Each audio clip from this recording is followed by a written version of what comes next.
Hello everyone, मैं हूं जयेश राजगौर और स्वागत है आप सभी का इस नई इंटरेस्टिंग यूट्यूब वीडियो में। दोस्तों, हम पढ़ रहे हैं क्लास 12 का ओसीएम न्यू सिलेबस और ये है chapter number 2 functions of management का लेक्चर नंबर 1। जी हां दोस्तों, हम पहुंच चुके हैं chapter number 2 functions of management पर। पिछले प्लेलिस्ट के अगर आप वीडियोस देखें तो वहां पर आपको चैप्टर वाइज वीडियोस मिल जाएंगे। चैप्टर 1 के सभी वीडियोस आपको मिलेंगे। साथ ही साथ अगर आप हमारी प्लेलिस्ट सेक्शन में जाएं तो वहां आपको पहले से बने हुए वीडियोस भी मिलेंगे जो काफी पॉपुलर हैं और आपको बहुत काम आएंगे आपकी पढ़ाई को बूस्ट करने में। तो वहां से भी आप अपनी पढ़ाई जारी रख सकते हैं। साथ ही साथ हमारा टेलीग्राम चैनल ज्वाइन कर लीजिए, नाम है sky education official. And also my dear students, superstar batch को जरूर ज्वाइन कीजिए। नाम है इसका सुपरस्टार बैच और बैच कोड है superstar 23। This batch is absolutely free for class 12 commerce and arts students. तो जरूर इसका हिस्सा बनिए और अपना प्यार बरकरार रखिए। चलिए आज के इस वीडियो को शुरू करते हैं।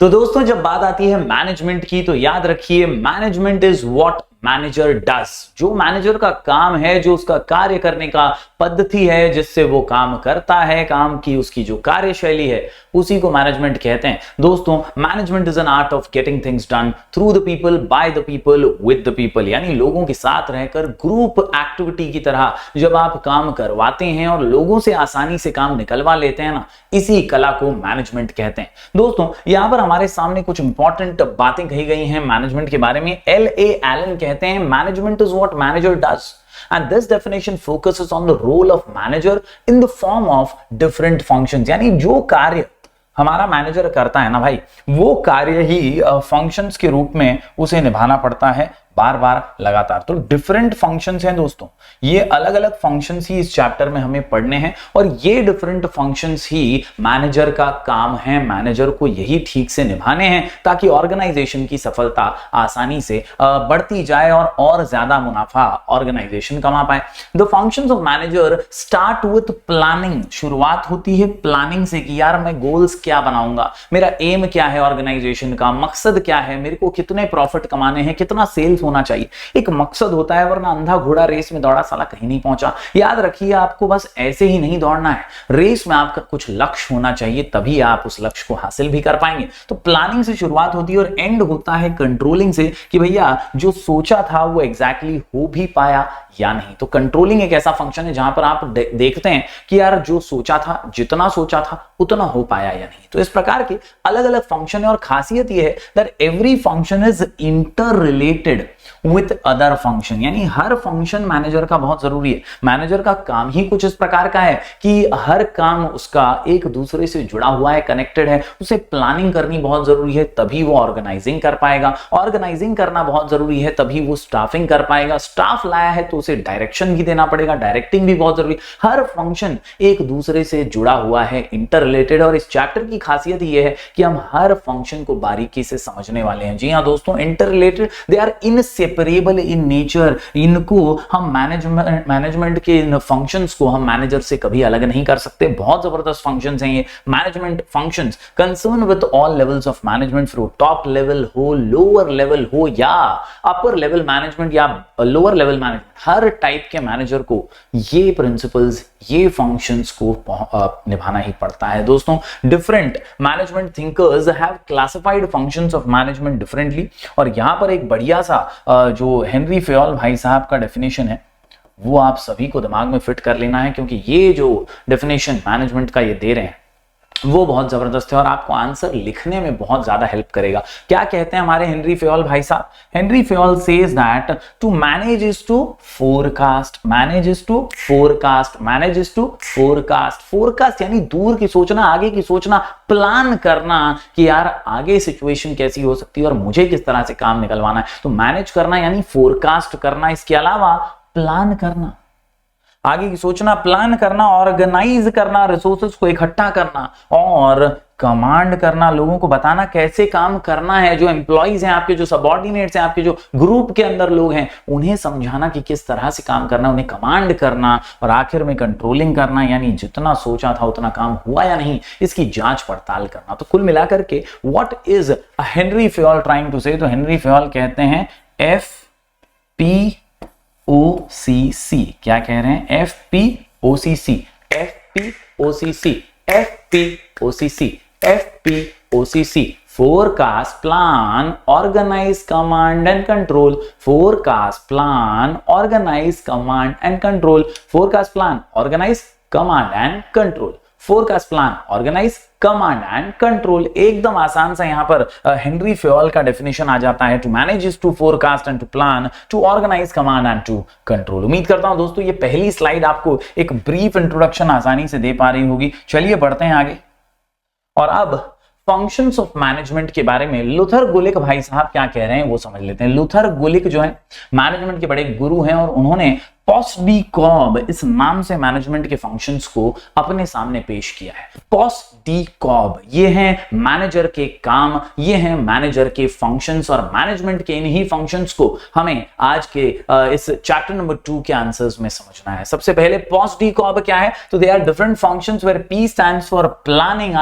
O से ऑर्गेनाइजिंग, S फॉर स्टाफिंग और D से डायरेक्टिंग। फिर एक बार दोहरा दूं, पोस्टडीकॉब, P से प्लानिंग, O से ऑर्गेनाइजिंग, याद रखिए S से स्टाफिंग है और D से है डायरेक्टिंग। इसके अलावा को जो है इट स्टैंड्स फॉर कोऑर्डिनेशन। को बोले तो कोऑर्डिनेशन, को बोले तो कोऑर्डिनेशन, को बोले तो कोऑर्डिनेशन। तालमेल होना बहुत जरूरी है। अलग अलग डिपार्टमेंट्स होते हैं, डिपार्टमेंट्स का आपस में तालमेल बेहद जरूरी है। तो को यानी कोऑर्डिनेशन। इसके अलावा पोस्टडीकॉब में ये जो R और B है वो है रिपोर्टिंग और बजटिंग का। हालांकि मॉडर्न डे मैनेजमेंट गुरुज ने रिपोर्टिंग और बजटिंग को जो है क्लब कर दिया गया है, समराइज कर दिया है और समराइज करके रिपोर्टिंग और बजटिंग जो है वो बन जाता है C से कंट्रोलिंग। तो इस तरह से आपके सभी फंक्शंस इस स्लाइड पर आपको नजर आ रहे हैं। दोस्तों ये चैप्टर बड़ा ही मजेदार है।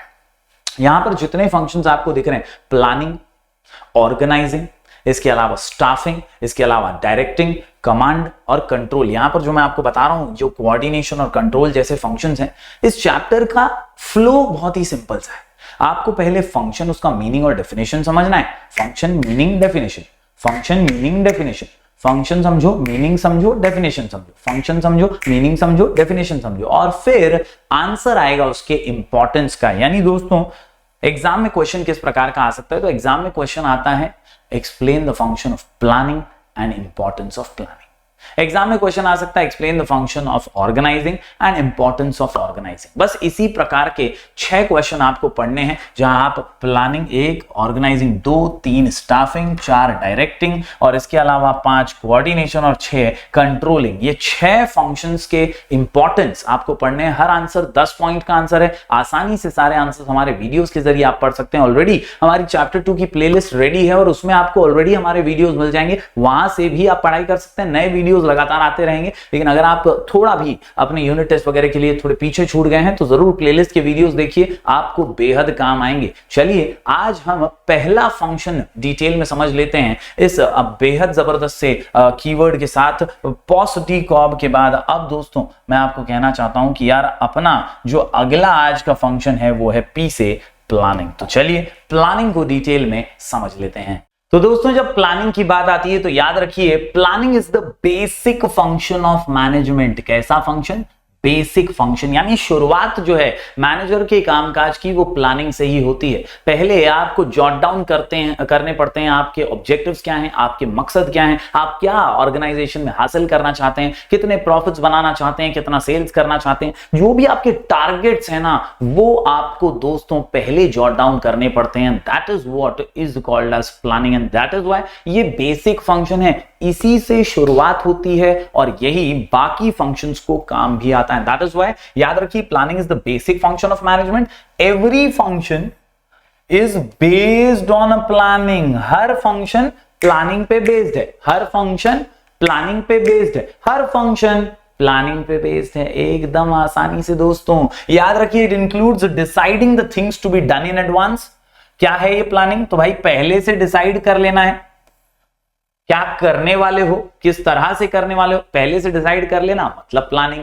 Planning is an intellectual process of logical thinking, मतलब यार ध्यान से बारीकी से लॉजिकली सोचो, इलॉजिकली मत सोचो। आजकल की जनरेशन बहुत ज्यादा आउट ऑफ द बॉक्स सोचूंगी, आउट ऑफ द बॉक्स करूंगा, ये पटेली में चली जाती है। लेकिन यार लॉजिकल सोचना भी बहुत जरूरी है और उसी को प्लानिंग कहते हैं। साथ ही साथ रैशनल डिसीजन मेकिंग भी करना चाहिए, यानी एकदम सोच समझ के निर्णय लेने चाहिए, फैसले अच्छे से करने चाहिए। It focuses on organisations objectives, यानी मकसद क्या है ऑर्गेनाइजेशन के वो, and develop various course of action, यानी दोस्तों आपका मकसद क्या है वो आप पहचानिए प्लानिंग में, और उसको कैसे हासिल करना है उसके लिए वेरियस कोर्स ऑफ एक्शन, यानी अलग अलग रास्ते खोजिए कि किस तरह से आप उस ऑब्जेक्टिव को फुलफिल करेंगे। दोस्तों यहां पर मैं आपको बता दूं, designing a proper planning and implementing accordingly is the key of achieving the objectives of an organisation, यानी आप जो रोड मैप तैयार करते हैं ना, उसी से ऑब्जेक्टिव हम अचीव कर पाते हैं हमारे ऑर्गेनाइजेशन का। In short,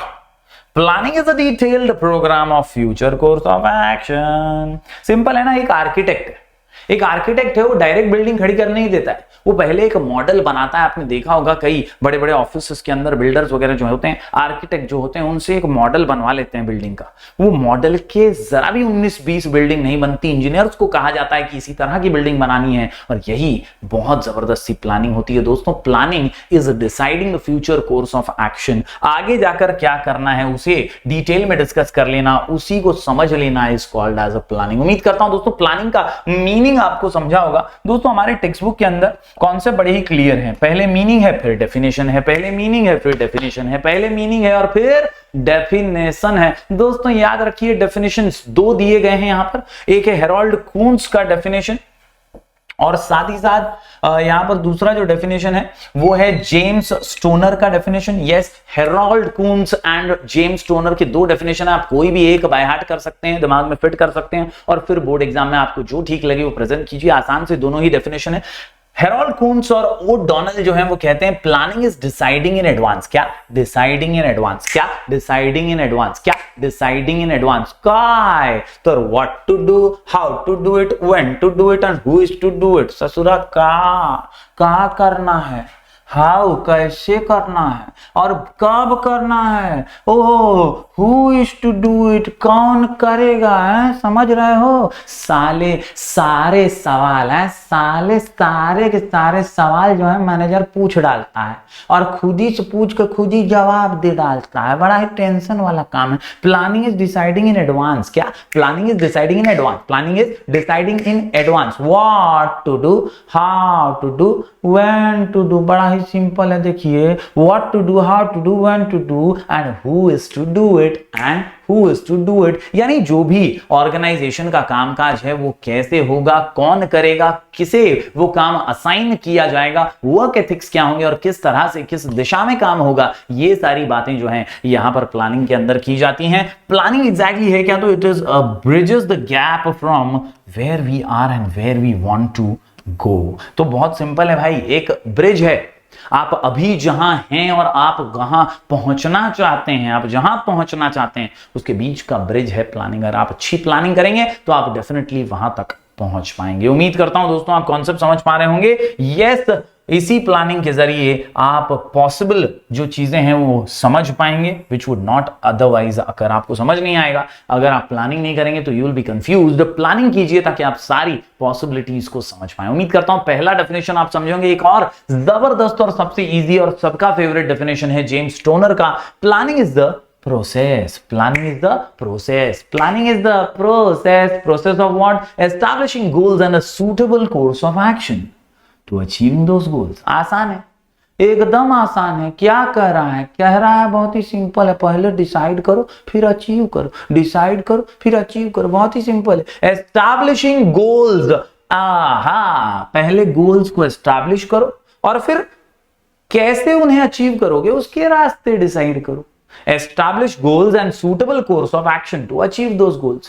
Establish, achieve. Establish, achieve. James stoner भाई का आसान सा डेफिनेशन। तो दोस्तों उम्मीद करता हूं आप मीनिंग और डेफिनेशन ऑफ प्लानिंग समझ गए होंगे। दोस्तों जैसा कि मैंने कहा कि इस चैप्टर का फ्लो बड़ा ही सिंपल सा है, आपको सबसे पहले पढ़ना है मीनिंग, फिर पढ़ना है डेफिनेशन और फिर आता है इंपॉर्टेंस का आंसर। जी हां दोस्तों, बोर्ड एग्जाम में पूछा जाता है what is importance of planning, explain importance of planning. तो यहां पर कुल मिलाकर के 10 पॉइंट का आंसर है, बेहद ही जबरदस्त answer. Importance of planning answer को दिमाग में फिट करने के लिए, आसानी से याद रखने के लिए और लिख करके प्रैक्टिस करने के लिए हमारा शॉर्ट कोड है CID of PMS, CID of PMS, CID of PMS। 10 point का आंसर है दोस्तों। क्वेश्चन का नाम है इंपॉर्टेंस ऑफ प्लानिंग, आंसर का नाम CID of PMS, CID of PMS, CID of PMS, CID of PMS, CID of PMS। जी हां, C से क्लियर ऑब्जेक्टिव्स, I से इंप्रूव्स परफॉर्मेंस, D से डिसीजन मेकिंग, O से optimum use of resources, F से 2 points हैं यहां पर facilitates coordination and facilitates other function, इसके अलावा पाथ ऑफ एक्शंस और प्रमोट्स इनोवेटिव आइडियाज, और M से minimises risk and setting standards for controlling. तो इस प्रकार दोस्तों आसानी से इंपॉर्टेंस ऑफ प्लानिंग आप याद रख पाएंगे with the help of the short code CID of PMS, CID of PMS, CID of PMS। चलिए बारीकी से हर पॉइंट को समझ लेते हैं। तो दोस्तों सबसे पहला पॉइंट यहां पर CID ऑफ PMS में निकल करके आता है C से क्लियर ऑब्जेक्टिव्स। जी हां दोस्तों, सेट क्लियर ऑब्जेक्टिव्स। कैसा? Set clear objectives. याद रखिए दोस्तों यहां पर कि यार बहुत जरूरी है कि आपका ध्येय, आपका लक्ष्य क्लियर हो। अगर आपका लक्ष्य ही क्लियर नहीं, आपको पता ही नहीं कहां जाना है, तो आप खो जाएंगे। और ये बहुत जरूरी है कि जब आप ऑर्गेनाइजेशन में काम कर रहे हैं तो आपके क्लियर गोल्स हो, आपको ट्रांसपेरेंसी हो, आपको पता हो किस दिशा में काम कर रहे हैं आप। And that is why planning will help you in setting clear objectives. आपका मकसद क्लियर होगा, आपका टारगेट, आपका एम, आपका गोल क्लियर होगा और इससे आप बेहतर काम कर पाएंगे। जी हां, planning is concerned with setting objectives, setting objectives, targets and formulating plans to achieve them. Yes, आप सेट करते हैं ऑब्जेक्टिव्स और ऑब्जेक्टिव सेट करने के बाद उनको कैसे अचीव करना है उसकी रूपरेखा तैयार करते हैं। Helps managers to analyse the present condition of the organisation and on that basis to identify the ways of attaining the desired position in future. यानी आज हमारी पोजीशन क्या है, आज हमारे ऑर्गेनाइजेशन की औकात क्या है और हम कहां पहुंचना चाहते हैं, वहां कैसे पहुंचेंगे, यही होती है planning. It helps you in setting clear objectives, helps you in setting clear objectives। C for clear objectives, C for clear objectives। बढ़ते हैं दोस्तों आगे, अगला पॉइंट है CID में I से improves performance। ये पॉइंट बड़ा ही जबरदस्त है। improves performance ये आपको हर फंक्शन में काम आएगा, सभी फंक्शंस में ज्यादातर ये उपयोग में आने वाला है। याद रखिए दोस्तों, प्लानिंग हो, ऑर्गेनाइजिंग हो, स्टाफिंग हो, डायरेक्टिंग हो या कोई भी फंक्शन हो मैनेजमेंट का, हर फंक्शन आपकी परफॉर्मेंस को इंप्रूव करने के लिए ही होता है।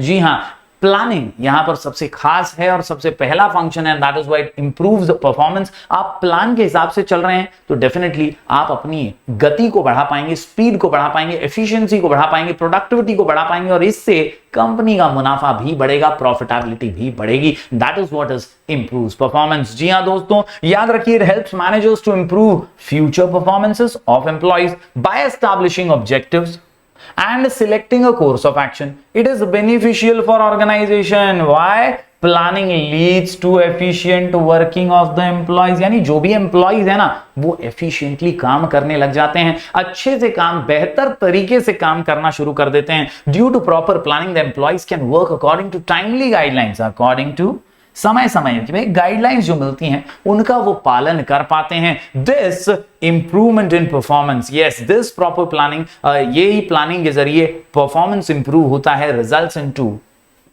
Higher profitability. यानी मुनाफा बढ़ता है, मुनाफा बढ़ता है, मुनाफा बढ़ता है, इसीलिए तो परफॉर्मेंस हायर हो रहा है। उम्मीद करता हूं दोस्तों आपको समझ में आ रहा होगा। सी से क्लियर ऑब्जेक्टिव्स और आई से इंप्रूव्स परफॉर्मेंस। हम पढ़ रहे हैं इंपॉर्टेंस ऑफ प्लानिंग, आंसर का नाम CID of PMS, CID of PMS, CID of PMS। जी हां दोस्तों, आई से इंप्रूव्स परफॉर्मेंस। चलिए बढ़ते हैं आगे अगले पॉइंट की ओर। ये जो अगला पॉइंट निकल करके आता है ना दोस्तों, ये अगला पॉइंट है यहां पर डी से डिसीजन मेकिंग, सीआईडी का डी डिसीजन मेकिंग, सीआईडी का डी डिसीजन मेकिंग, सीआईडी का D decision making, clear objective improves performance decision making. एकदम आसान है, निर्णय लेने की आपकी क्षमता को इंप्रूव करता है, आप एकदम रैशनल डिसीजंस ले सकते हैं, क्विक डिसीजन ले सकते हैं, लॉजिकल थिंकिंग के साथ डिसीजंस ले सकते हैं। That is what there are various alternatives in front of the management for achieving goals.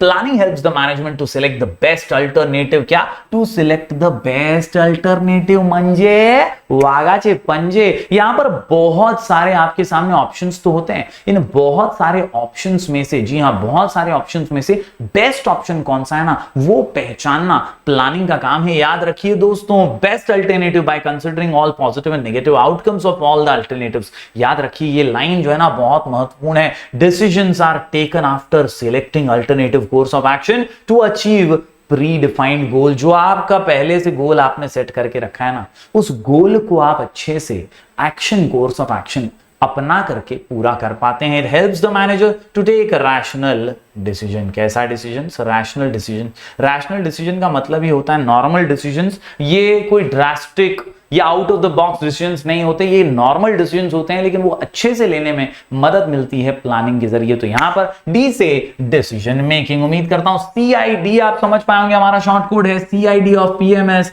तो यहां पर 3 पॉइंट्स, क्लियर ऑब्जेक्टिव्स, आई से इंप्रूव्स परफॉर्मेंस और डी से डिसीजन मेकिंग। बढ़ते हैं दोस्तों आगे। अगला पॉइंट जो है दोस्तों बहुत ही सिंपल सा है, ओ से ऑप्टिमम यूटिलाइजेशन ऑफ रिसोर्सेज। और मैं आपको आज ही बता दूं, ये हम जितने भी आंसर्स पढ़ने वाले हैं ना, इंपॉर्टेंस ऑफ प्लानिंग पढ़े हम, इंपॉर्टेंस ऑफ स्टाफिंग पढ़े, इंपॉर्टेंस ऑफ कोऑर्डिनेटिंग, ये जितने भी फंक्शंस हैं सब में ये पॉइंट कॉमन है, मार्क कर लेना, हर एक में काम आएगा, नाम बदलेगा, काम वही है, एक बाम तीन काम झंडू बाम। भाई याद रखिए, ऑप्टिमम यूटिलाइजेशन ऑफ रिसोर्सेस। जी हां, यानी प्लानिंग के जरिए आप रिसोर्सेस को वेस्ट होने नहीं देंगे, आप रिसोर्सेस को पूरी तरह से यूज करेंगे। कोई मशीनरी अगर 100 किलो का प्रोडक्शन कर सकती है, तो यार उसमें अगर मैं 70 किलो ही प्रोड्यूस कर रहा हूं तो मैं नुकसान कर रहा हूं, रिसोर्स को वेस्ट कर रहा हूं। मुझे ऐसी प्लानिंग करनी चाहिए कि यार पूरा 100 केजीज मैं प्रोड्यूस कर पाऊं उस गिवन मशीन में से। तो यही होती है optimum utilisation of resources. Resource waste नहीं होना चाहिए, प्रॉपरली कामकाज होते रहना चाहिए। Yes, organizational plans are prepared by taking into consideration the availability of resources and proper allocation of resources। कैसा? proper allocation of resources। कैसा? proper allocation of resources for various activities। it also facilitates optimum utilization of resources। optimum मतलब complete, fully, पूरा अच्छे से utilisation करना, which brings higher efficiency. इससे क्या होता है? हाइयर एफिशिएंसी आती है एंड बेटर रिजल्ट्स। याद रखिए, one can avoid wastage of resources by proper planning. यानी अगर आप अच्छे से प्लानिंग करते हैं तो आप वेस्टेज को रोक सकते हैं और बेहतर रिजल्ट्स भी ला सकते हैं। उम्मीद करता हूं दोस्तों ये सारे पॉइंट्स एक एक करके आपको समझ में आ रहे होंगे। हम पढ़ रहे हैं सीआईडी ऑफ पीएमएस। चलिए बढ़ते हैं अगले पॉइंट की ओर। दोस्तों हम पढ़ रहे हैं सीआईडी ऑफ पीएमएस और यहां अगला जो पॉइंट है ऑफ के अंदर एफ से है। एफ से 2 पॉइंट्स, फैसिलिटेट्स। जी हां, याद रखिए, एफ से फैसिलिटेट्स क्या? कोऑर्डिनेशन। इसके अलावा फैसिलिटेट्स अदर फंक्शंस। बहुत ही सिंपल से पॉइंट है, टाइम वेस्ट करने वाले पॉइंट ही नहीं है, एकदम आसान पॉइंट है। क्या बोलती है पब्लिक? पब्लिक बोलती है कि भाई ये जो प्लानिंग वाला फंक्शन है ना, ये फैसिलिटेट करता है। फैसिलिटेट यानी हेल्प करता है, मदद करता है, बहुत ज्यादा यूजफुल साबित होता है। किसको? कोऑर्डिनेशन ऑफ एक्टिविटीज को। किसको? मैनेजमेंट के दूसरे फंक्शन को। तो बहुत ही सिंपल बात है, प्लानिंग इतना अच्छा फंक्शन है, इतना जबरदस्त फंक्शन है, इतना इंपॉर्टेंट फंक्शन है कि वो दूसरे फंक्शंस की भी मदद करता है। वो तालमेल यानी कोऑर्डिनेशन करने में मदद करता है। परचेज वाले को सेल्स वाले से कोऑर्डिनेट करवाता है, पेमेंट वाले को रिसिप्ट वाले से कोऑर्डिनेट करवाता है, इन सबको एक दूसरे से कोऑर्डिनेट करवाता है। साथ ही साथ जो रेगुलरली रूटीन एक्टिविटीज होती रहती हैं ऑर्गेनाइजेशन में, उनके अंदर भी फैसिलिटेट होता है कोऑर्डिनेशन। और यहां पर याद रखिए, प्लानिंग अगर होगी ना तो हर किसी का कोऑर्डिनेशन कोऑर्डिनेशन होगा, हर किसी का तालमेल होगा। और यही प्लानिंग की सबसे बड़ी खासियत है कि वो सभी फंक्शंस को हेल्प करता है। प्लानिंग है तो आप रिसोर्सेस ऑर्गेनाइज कर पाएंगे, प्लानिंग है तो आप अच्छा स्टाफ रख पाएंगे, स्टाफिंग अच्छी कर पाएंगे, आप प्लानिंग के हिसाब से डायरेक्शन दे पाएंगे, डायरेक्टिंग कर पाएंगे, और कोऑर्डिनेशन भी इसी से आएगा, कंट्रोल भी इसी से आएगा। यानी जितने भी फंक्शन इस पूरे चैप्टर में है ना, इन सभी फंक्शंस की जड़, इन सभी फंक्शन की बुनियाद है प्लानिंग। तो ये दोनों पॉइंट्स काफी इजी हैं, एकदम इजी पॉइंट्स है, टाइम वेस्ट करने वाले पॉइंट नहीं है। Planning facilitates coordination of activities, it reduces overlapping among activities, all activities of business organisation are closely linked with each other which is considered in the process of planning. मतलब process जो है planning का, उसमें सारी activities, all activities आ ही जाती हैं। Thus various departments work as per the overall plan and coordination is achieved। जो प्लान बनाया है उसी के हिसाब से सब सारे डिपार्टमेंट्स काम करते हैं और कोऑर्डिनेशन अचीव हो जाता है। सिंपल है। इसके बाद दूसरे पॉइंट की बात करें तो ये अदर मैनेजमेंट फंक्शंस को भी हेल्प करता है। तो यार every organisation functions towards achieving goal and goal is set at the planning stage. इतनी मस्त बात बोल रहा है भाई, प्लानिंग गोल सेट करना होता है और गोल के हिसाब से ही तो बाकी सारे फंक्शंस काम करते हैं, सारे डिपार्टमेंट्स गोल के लिए ही काम करते हैं। तो गोल अचीव होगा, गोल बनेगा तो यार गोल अचीव होगा ना। गोल बनाया ही नहीं किसी ने तो अचीव कैसे होगा। तो प्लानिंग जो है ये बहुत इंपॉर्टेंट है। Unless the plan is ready, other management functions such as organizing, staffing etc cannot be undertaken। यानी भैया अगर प्लान ही नहीं किया तो बाकी फंक्शंस भी नहीं चल पाएंगे। प्लानिंग बहुत जरूरी है। उम्मीद करता हूं CID ऑफ के 2 F आपको समझ गए होंगे, facilitates coordination and facilitates other management function. चलिए बढ़ते हैं आगे दोस्तों। CID ऑफ PMS में अगले जो पॉइंट्स हैं वो हैं P से provides path of action, P से provides path of action and similarly promotes innovative ideas। जी हां, P से provides, P से promotes, P से provides, P से promotes, P से provides, P से promote। पाथ ऑफ ऍक्शन म्हणजे काय तर लक्षात ठेवा, जर तुमच्या समोर एक रस्ता असेल तर तुम्ही त्या रस्त्यावर चालून मस्तपैकी तुमच्या लक्ष्याला, तुमच्या गोल्सला अचीव करू शकाल। याद रखिए दोस्तों, आपने रोड मैप ही नहीं बनाया है तो आप कैसे आगे बढ़ पाएंगे। आप ब्लैंक हो जाएंगे, कंफ्यूज फील करेंगे, जगह जगह पर प्रॉब्लम से डरने लगेंगे। लेकिन अगर एक प्रॉपर पाथ ऑफ एक्शन आप फॉलो कर रहे हैं तो आप जरूर सफलता हासिल करेंगे।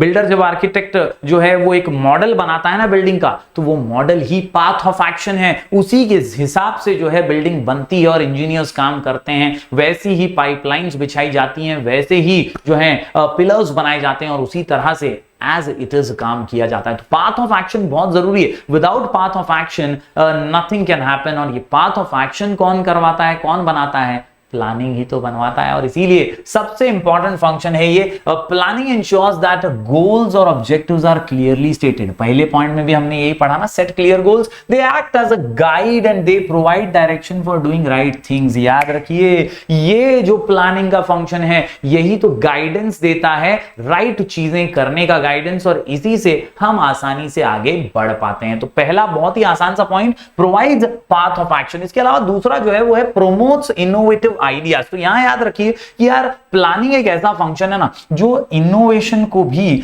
हेल्प करता है, मोटिवेट करता है। It is a process of decision making which involves promotion of innovative ideas. यानी जो क्रिएटिव, जो इनोवेटिव आइडियाज हैं उन्हें प्रमोट करने का काम भी प्लानिंग लेवल पर ही होता है। लोगों से पूछा जाता है, ग्रुप एक्टिविटी है तो उनके भी राय मशवरा, उनका भी सलाह सूचन लिया जाता है और इसी से नए आइडियाज जो हैं उभर करके सामने आते हैं और इनके ऊपर रैशनल डिसीजन मेकिंग की जाती है। तो याद रखिए कि यार अच्छे आइडियाज होंगे, दीज इनोवेटिव आइडियाज और innovative plans result into attainment of goals. यानी गोल्स भी आसानी से अचीव हो पाएंगे। तो आसान से पॉइंट है, दोनों ही पी बहुत आसान है।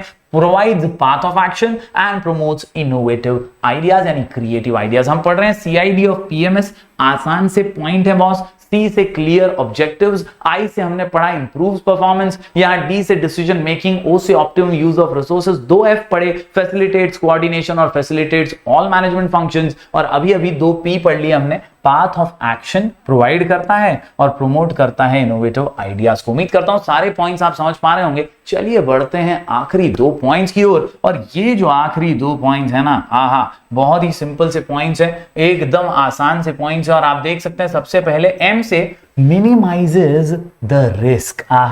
हर बिजनेस में रिस्क तो होता है, रिस्क को एलिमिनेट नहीं कर सकते लेकिन मिनिमाइज यानी कम तो जरूर कर सकते हैं, और अगर आप प्लानिंग करेंगे तो ये रिस्क अपने आप मिनिमाइज हो जाएगा। और इसीलिए कहा गया है कि प्लानिंग का जो फंक्शन है ना वो रिस्क को मिनिमाइज करता है। Planning is based on forecasting, आगे की सोचना, पहले से सोचना, अहेड ऑफ टाइम सोचना कि आने वाली सिचुएशन कैसी होगी। And that is why it is the process of looking into the future and anticipating the future changes. By deciding in advance the task to be performed, planning shows the way to deal with changes. How to deal?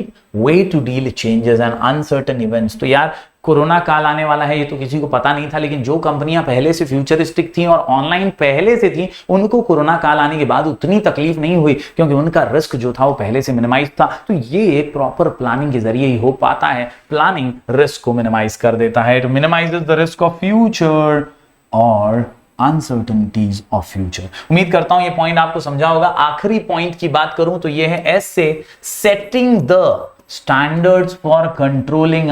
Setting the standards for controlling, setting the standards of controlling, setting the standards of controlling. दोस्तों बहुत जरूरी है कि आप अपने employees को as a manager बताते रहें कि किस तरह से काम करना है और कितना काम होना चाहिए। अगर आप एक दिन के लिए आ रहे हैं तो एक दिन में आपको कितना काम करना है, महीने में आपको कितना काम करना है, ये फिक्स्ड होना चाहिए, एक स्टैंडर्ड सेट होना चाहिए। प्लानिंग के जरिए ये स्टैंडर्ड सेट करने में आसानी होती है और इससे और ज्यादा एम्प्लॉइज एफिशिएंट होते हैं, ऑर्गेनाइजेशन की प्रोडक्टिविटी और प्रॉफिटेबिलिटी बढ़ती है। जी हां दोस्तों, याद रखिए planning is set out standards for controlling.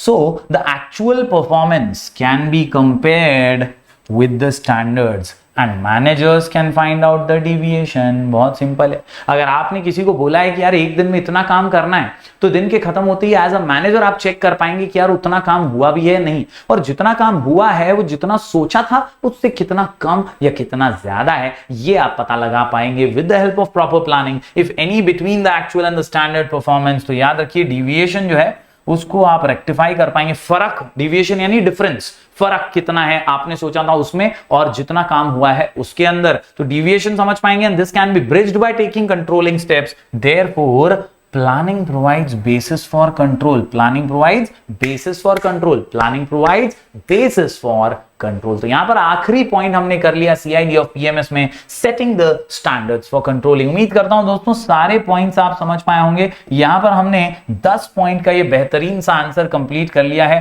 Question का नाम है इंपॉर्टेंस ऑफ प्लानिंग और आंसर का नाम CID of PMS, CID of PMS. Clear objective, improves performance, decision making, O से optimum use of resources, F से 2 points, facilitates coordination and facilitates other function। इसके अलावा P से आप देख सकते हैं path of action, promotes innovative ideas, M से minimizes risk and S for setting standards of controlling। तो उम्मीद करता हूं दोस्तों सारे ही पॉइंट्स आपने नोट डाउन किए होंगे। जरूर इस वीडियो को लाइक कीजिए, ज्यादा से ज्यादा स्टूडेंट्स तक पहुंचाइए। हम ऐसे ही वीडियोस लगातार आपके लिए लेकर आते रहेंगे। मिलेंगे फिर एक बार कुछ और नए वीडियोस के साथ, तब तक के लिए do like, share and subscribe.